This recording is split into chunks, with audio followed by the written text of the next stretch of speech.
herzlich willkommen. Mein Name ist Kathi und ihr seid auf meinem Kanal Kathis Diamond Story. Heute wollte ich euch das Muster von meinem grünen Loop-Schal einmal zeigen. Ich habe hier den zweiten Teil von der Wolle liegen. Ich hatte hier die grün mit drin in dem Päckchen und einmal hier die rot. Und das ist ein Garn von Hobby.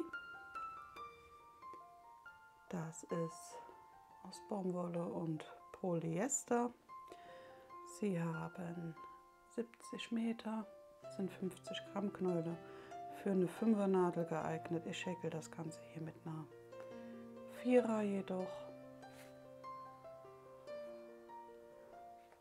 Ja. Das hier Rot hat das Lot 310 und die Farbe 59. Und das bisschen dunklere Rot ist auch aus dem Lot 310 und hat die Color-Nummer 60. Ja, ich würde sagen, wir starten einfach. Der Loop geht, also die 3 Knäule wandern da auch rein.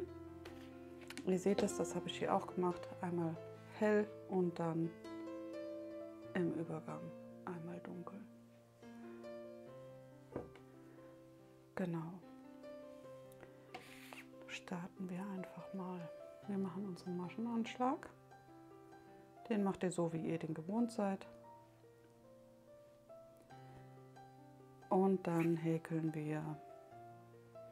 Ich mache jetzt mal 30 Luftmaschen. Ich muss mir gerade das Garn ein bisschen rausholen. Also ich werde 30 Luftmaschen machen. Es muss halt eine Maschenanzahl sein, die durch 2 immer teilbar ist. Deswegen habe ich mich jetzt mal für die 30 entschieden. Ich glaube, hier hatte ich 42. 2, 3, 4, 5.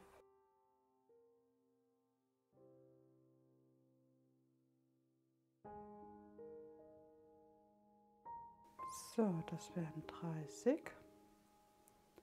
30 Luftmaschen. Ihr seht, ein bisschen lockerer gehäkelt, damit man da nachher schön in die Zwischenräume kommt. Schauen wir gerade mal. Ja, das andere waren wohl vielleicht nicht ganz 42. Aber irgendwie hatte ich die Zahl 42 im Kopf. So, jetzt haben wir unsere 30 Luftmaschen. Wir machen eine Luftmasche zum Wenden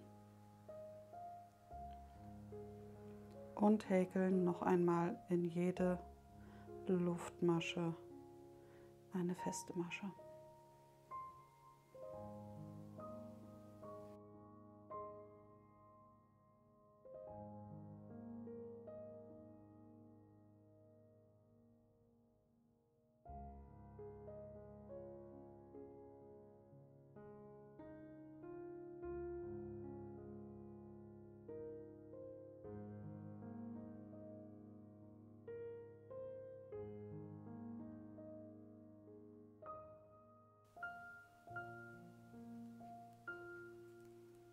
Na.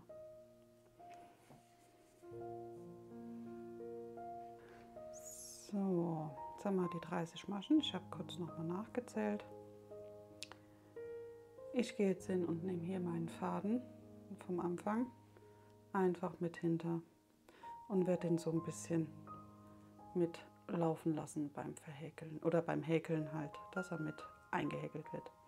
Jetzt machen wir 2 Luftmaschen, wenden unsere Arbeit,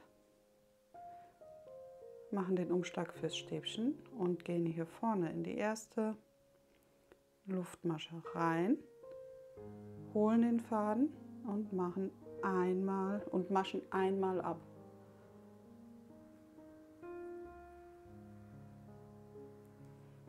Nochmal Faden holen, in die nächste Masche einstechen, Faden holen, einmal abmaschen. Jetzt haben wir schon 3 Schlaufen auf der Nadel. nochmal Faden holen, einstechen in die nächste Masche, Faden holen, einmal abmaschen und dann nochmal alles zusammen abmaschen. 1, 2, Luftmaschen, seht ihr es? Und dann holen wir wieder den Faden, gehen in dieselbe Masche, in die wir eben eingestochen haben, rein, holen den Faden und maschen einmal ab. Faden holen in die nächste Masche und einmal abmaschen.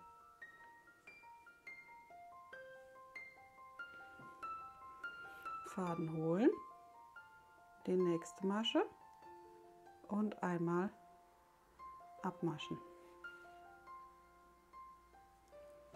Und alles zusammen abmaschen. 2 Luftmaschen und dann machen wir das wieder so. Wir stechen immer bei diesem Muster in unsere Masche ein, in die wir schon mal eingestochen haben. Ich weiß gar nicht, wie ich das richtig erklären soll. Also wir holen den Faden und stechen hier, wo wir unser letztes Stäbchen reingemacht haben, oder da stechen wir noch einmal ein, holen den Faden und maschen einmal ab. 2 Schlaufen auf der Nadel. So. Faden holen in die nächste Masche und wir maschen wieder nur einmal ab. Jetzt haben wir die 3 Schlaufen. Faden holen, nächste Masche und einmal abmaschen. Jetzt haben wir die 4 Schlaufen drauf und wir maschen alles zusammen ab und machen 2 Luftmaschen.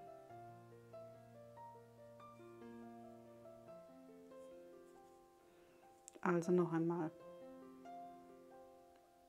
in die Masche, wo wir unser letztes Stäbchen reingemacht haben, einstechen, Faden holen, einmal abmaschen. Nächste Masche, Faden holen, einmal abmaschen. Nächste Masche, Faden holen und einmal abmaschen. Alle 4 komplett abmaschen und 2 Luftmaschen.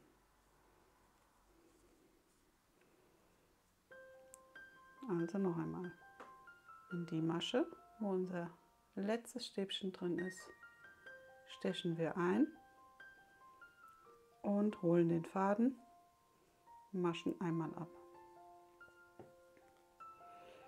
Faden in die nächste Masche und einmal abmaschen.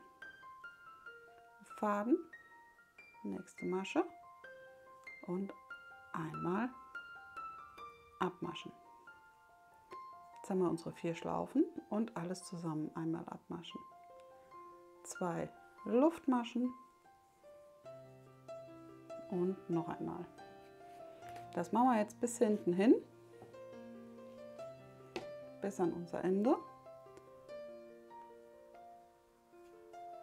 Und dann starten wir in die zweite Runde.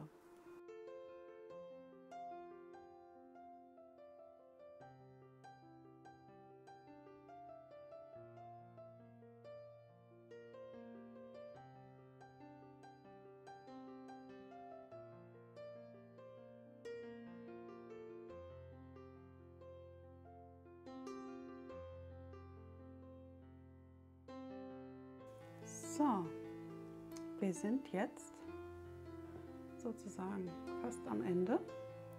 Ihr seht es, ich habe noch 3 Maschen übrig. 1, 2, 3. Und hier machen wir jetzt auch in die letzte Masche einmal Faden holen, abmaschen. Aber nur halb, so wie eben auch. Nochmal. Und in die vorletzte auch noch einmal. Ja, jetzt habe ich hier meine 4 Schlaufen und die letzte Masche, die ist noch frei. Einmal komplett abmaschen, 2 Luftmaschen, Faden holen und in die letzte Masche machen wir jetzt nur ein halbes Stäbchen.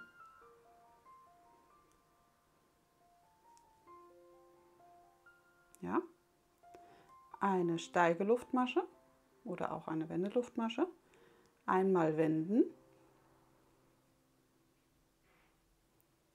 und in die erste Masche mache ich jetzt meine feste Masche. Jetzt kommt eine Runde nur mit festen Maschen. Die nächste häkel ich drumherum. Ja? Also einmal eine feste Masche und eine feste Masche für drumherum. Hier das ignorieren wir jetzt und machen immer nur in den Zwischenraum 2 feste Maschen. 1, 2. Nächster Zwischenraum 1, 2. 1, 2. Seht ihr es? Immer dann in den Zwischenraum 2 feste Maschen. 2. Bis wir am Ende sind wieder.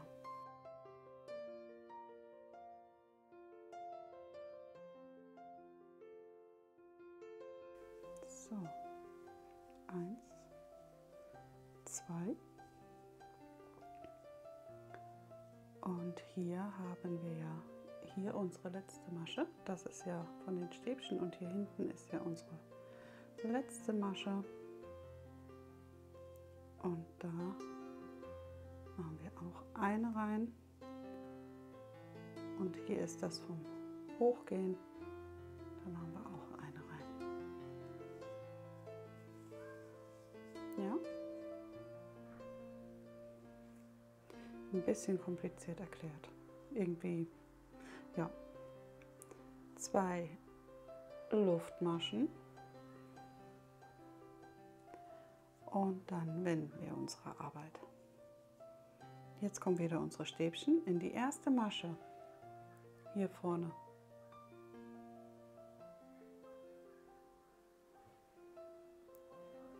So. Einmal abmaschen, in die nächste. Nochmal abmaschen und in die nächste. Unsere 4 Luftmaschen auf der Nadel zusammen abmaschen. 1, 2. Und jetzt wieder in die Masche, wo das letzte Stäbchen drin ist. Einstechen, halb abmaschen, einstechen, halb abmaschen, einstechen und halb abmaschen. Einmal komplett und 1, 2.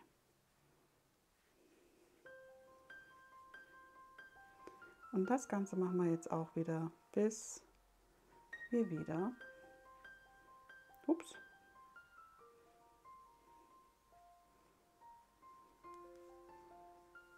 hier an unserem Ende sind.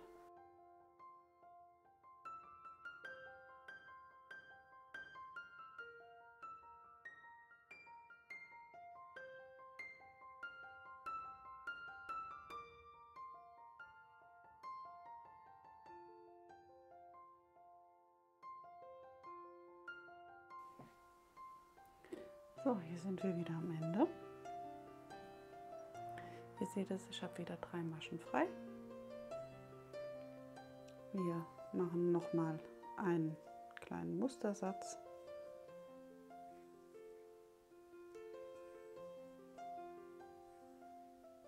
Zwei Luftmaschen und dann ein halbes Stäbchen in die letzte Masche. Eine Wendeluftmasche.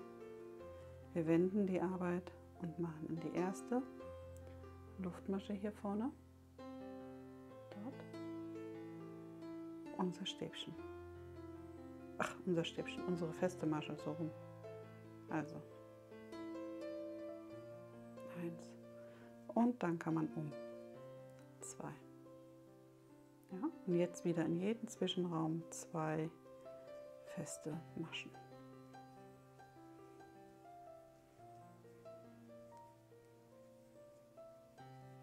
Und das Muster könnt ihr jetzt so lang häkeln, wie ihr das möchtet. Wie gesagt, ich mache meine 3 Knäule da rein und dann werde ich den auch wieder so zusammen machen wie den grünen.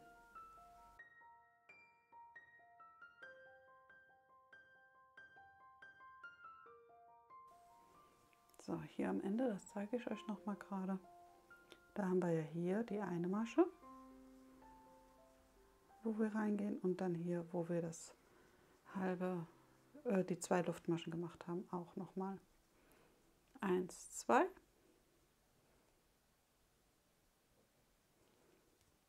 Und dann starten wir noch mal mit unserem Mustersatz.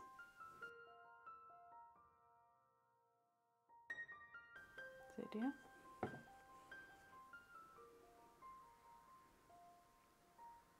Ja. Genau. Und das macht ihr jetzt, wie gesagt, so lange, wie ihr möchtet. Ich habe hier, wie gesagt, alle 3 Knäule drin von dem Grün und habe es mir dann zusammengehäkelt. Ja.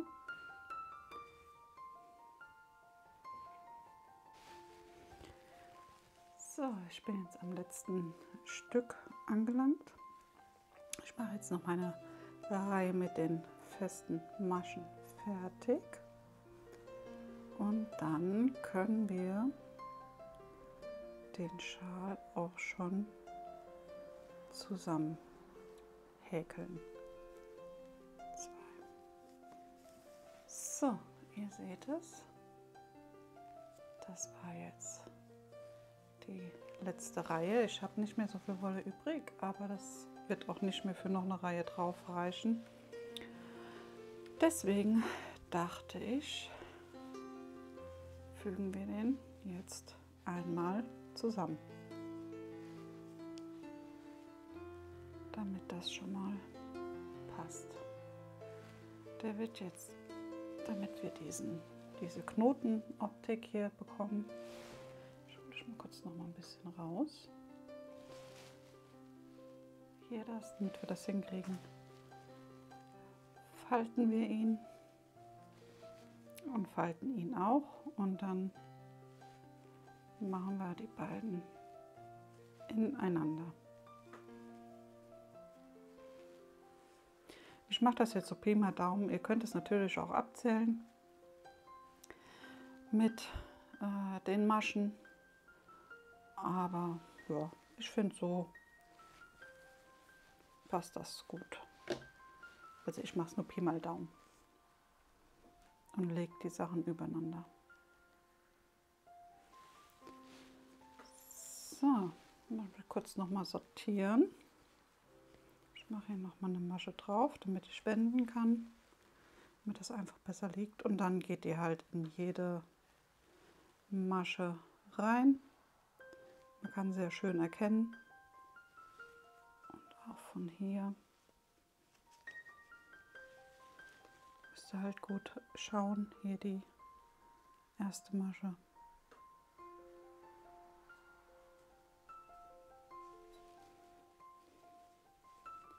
Und hier.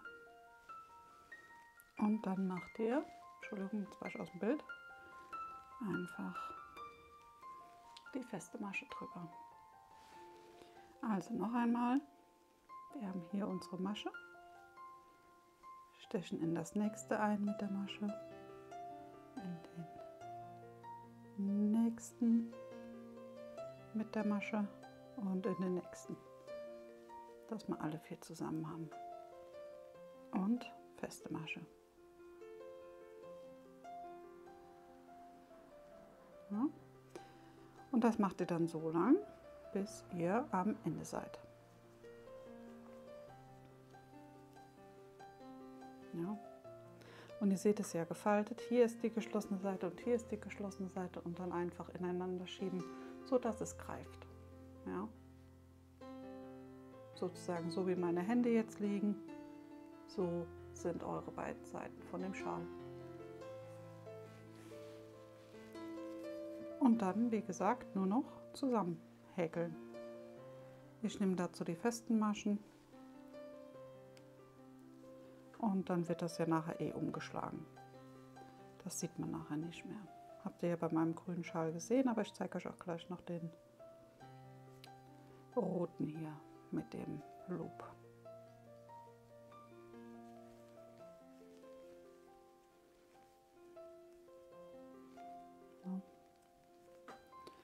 Ja, ich hoffe, ich habe das nicht hier jetzt wie zu ausführlich oder zu kompliziert erklärt. Ich hoffe, das war alles einigermaßen verständlich. Falls nicht, gebt mir da bitte Bescheid. Denn ich überlege immer, ja, wie würde ich es für mich selbst erklären, wenn ich jetzt ein Anleitungsvideo dazu sehe. Deswegen, ja, ich meine, für den einen ist das so praktischer, für den anderen so.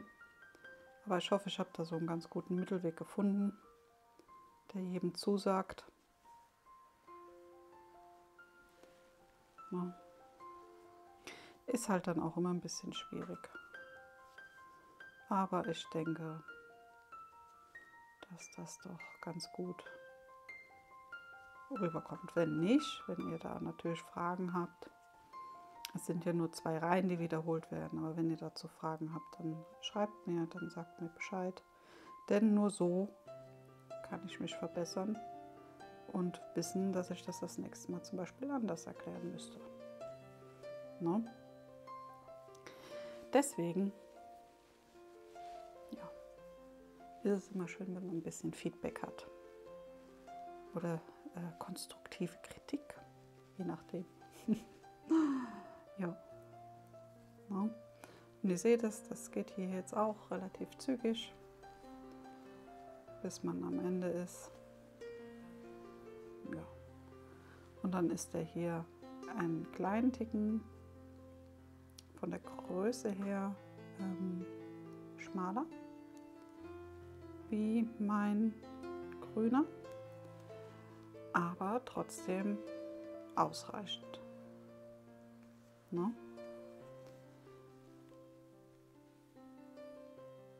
Das ist immer ganz gut. So, seht ihr? So, jetzt habe ich hier noch die letzte, die nehme ich noch mit und mache die hier in die Luftmasche mit rein, unsere steige Luftmasche. Und dann ist der Schal fertig, der Loop. Jetzt mache ich eine Luftmasche, ziehe die aber schon schön fest zu und mache nochmal eine Luftmasche. Und die ziehe ich gleich zu, wenn ich den Faden abgeschnitten habe. So, jetzt haben wir hier noch einen wirklich kleinen Rest nur noch. Faden durchziehen. Ihr könntet jetzt noch mal gucken, ob es euch so angenehm ist, ob das so alles so ist, wie ihr das möchtet. Und wenn es euch passt, ziehen wir das einfach zu. Schön fest. Und ich gehe jetzt immer dann hin und gehe hier durch meine Maschen durch mit der Häkelnadel und ziehe mir da auch dann gleich den Faden noch mal durch.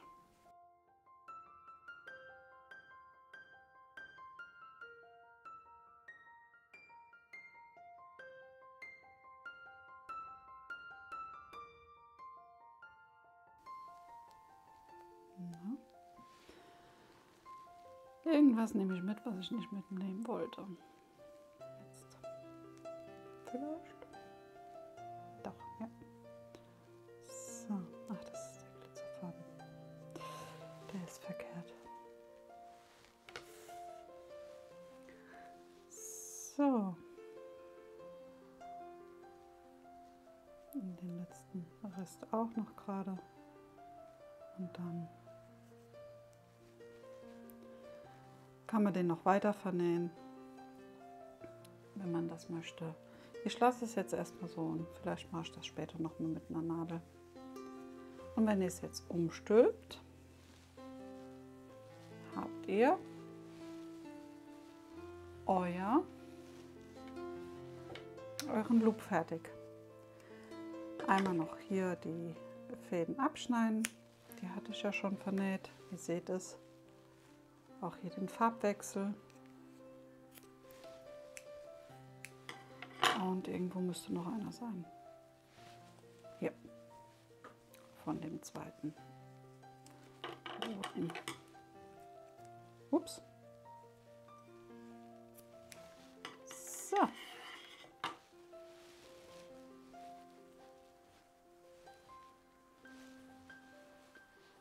Und schon ist der Loop fertig. Na, ich hole noch mal ein bisschen weiter raus, dann seht ihr. Ja. Einmal in Rot. Und hier ist das Probemodell sozusagen in Grün. Ihr seht es, viel Größenunterschied ist da nicht. Nur der geht halt ein bisschen höher. Der hier hat, ich glaube 14 waren das hier jetzt. An den Mustern 1, 2, 3, 4, 5, 6, 7, 8, 9, 10, 11, 12, 13, 14. Und ich glaube, der hier hatte 17. 1, 2, 3, 4, 5, 6, 7, 8, 9, 10, 11, 12, 13, 14, 15, 16, 17. Ja. Also der geht ein bisschen höher. Ja. Jo, aber trotzdem finde ich sie beide sehr schön. Man ist schön eingepackt am Hals und hat trotzdem nicht so sozusagen am Kinn und am Mund so viel. No. Ja, dann würde ich mich freuen, wenn ihr ein Däumchen nach oben da lasst, wenn euch die Anleitung natürlich Spaß macht. Und dann hören und sehen wir uns das nächste Mal. Macht's gut. Tschüss.